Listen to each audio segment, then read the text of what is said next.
China is again at its trick. It has made moves which strengthens the suspicion that it wants to hold on to the new territories and impose a revised status quo. Chinese troops have reportedly stationed themselves in 8 kilometers inside India's claimed line at Finger Four and have insisted that they are in their own territory and that India shouldn't make an effort to redraw the LAC.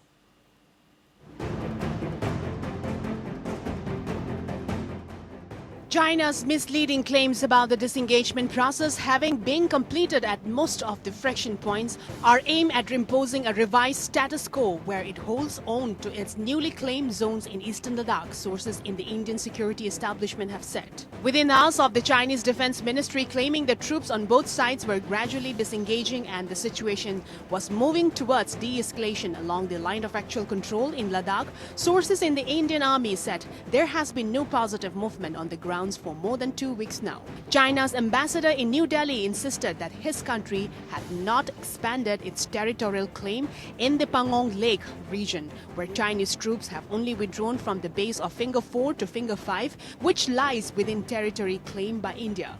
The ambassador's claim appeared to have confirmed the fears of the Indian security establishment about China seeking to put in place a revised status quo. Chinese troops have reportedly dug themselves in 8 kilometers inside the India claim line at Finger Four and 18 kilometers on the Depsang Plains. Nor is the disengagement process anywhere near complete at Hot Springs or Gogra, the security official said. Only in the Galwan Valley have both countries' troops retreated by 1.5 kilometers, creating a 3-kilometer buffer zones.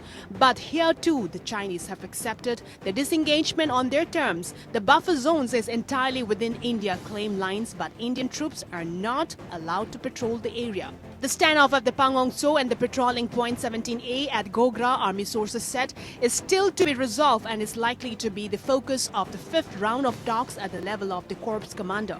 The 5th round of talks since June 6 is expected in the next few days. The talks were expected Friday or over the weekend, but there was no official word until Thursday evening. Prime Minister Narendra Modi had on June 19 said that no one had entered Indian territory on the frontier or captured Indian post. Since then, it had more or less been established that the Chinese have entered Indian territory in multiple places. Bureau Report.